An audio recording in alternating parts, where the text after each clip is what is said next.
Hey, Pastor Steve Waldron here. Little Oxford Study Edition Bible. This one is in the New English Bible and also in the Apocrypha. Now, I'm going to tell you, I'm not even sure if they're still printing the New English Bible. I think they are. The New English Bible is supposed to be superseded by the Revised English Bible back in like 1989 or something like that.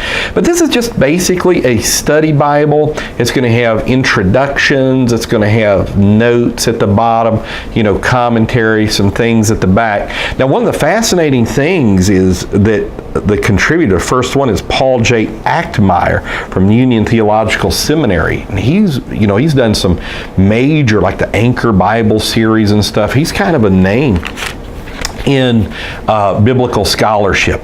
Now, let me tell you just a little bit about the New English Bible. I'll probably do a review of the New English Bible at some time in the future, Lord willing. But the New English Bible translation was done by the Baptist Union of Great Britain and Ireland, the Church of England, the Church of Scotland, the Council of Churches for Wales, the Irish Council of Churches, the London Yearly Meeting of the Society of Friends, the Methodist Church of Great Britain, the Roman Catholic Church in England and Wales, the Roman Catholic Church in Ireland, the Roman Catholic Church in Scotland, the United Reformed Church, the British and Foreign Bible Society, and the National Bible Society. And so Samuel Sedmail was the general editor. I don't know anything about him. A lot of times I'll look up, who these people were before I do these. I didn't this time. M. Jack Suggs, New Testament editor. Arnold J. Trasick is the Apocrypha editor. Don't know who any of those people are. This was done in 1976, printed in the United States of America.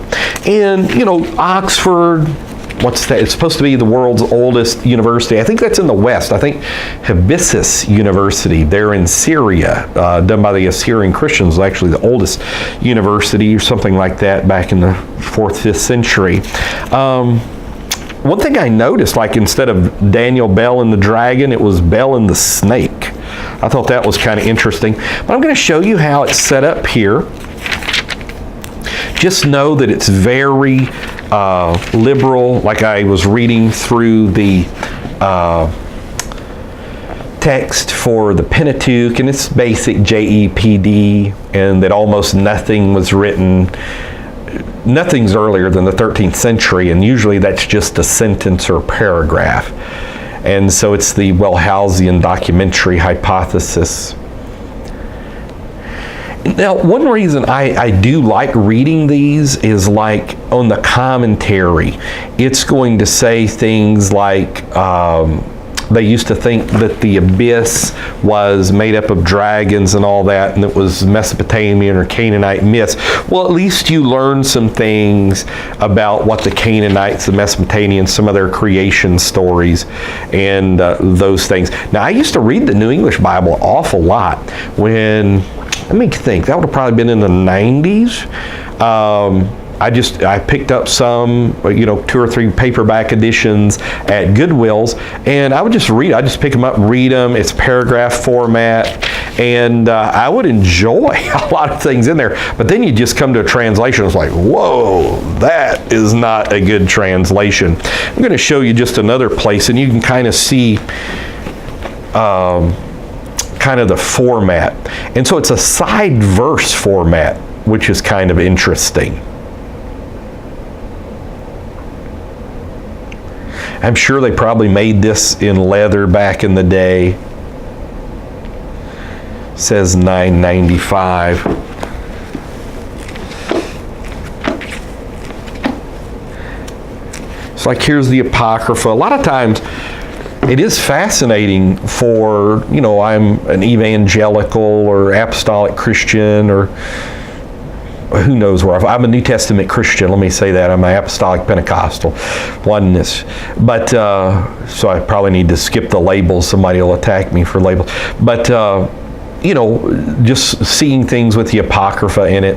And I know it was in the original King James Version of the Bible as well, but not as scripture, just kind of as they tried to put everything in there they could. It's not a red letter edition. It is fairly good print. I'd say it's 10-point print.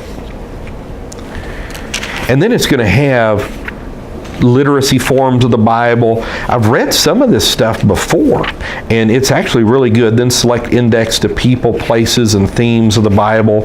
And then the good old Oxford maps in the back. I used to like the Abingdon maps the best. They're coming out with so many good maps anymore. But the Oxford map's pretty good. Something I didn't check before I did this video, we'll check now.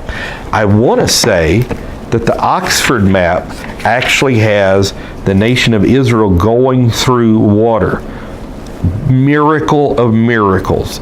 That is right. So like the most liberal Bible has them going through, the most conservative Bibles show the nation of Israel not going through water. Look at here. Nation of Israel actually goes through water on the Exodus.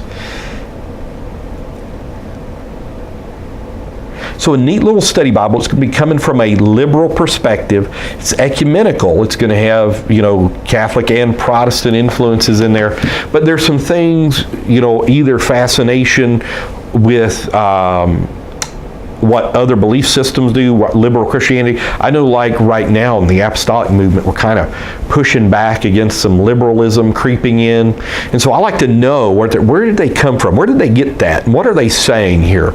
And so, I use these type things for that. But I don't base my life in Christianity on it. And so the New English Bible with Apocrypha, Oxford Study Edition, and it's just another of a long line of study Bibles out there, and I just try to give you the perspective that it is coming from. So God bless you. I'll talk with you later in Jesus.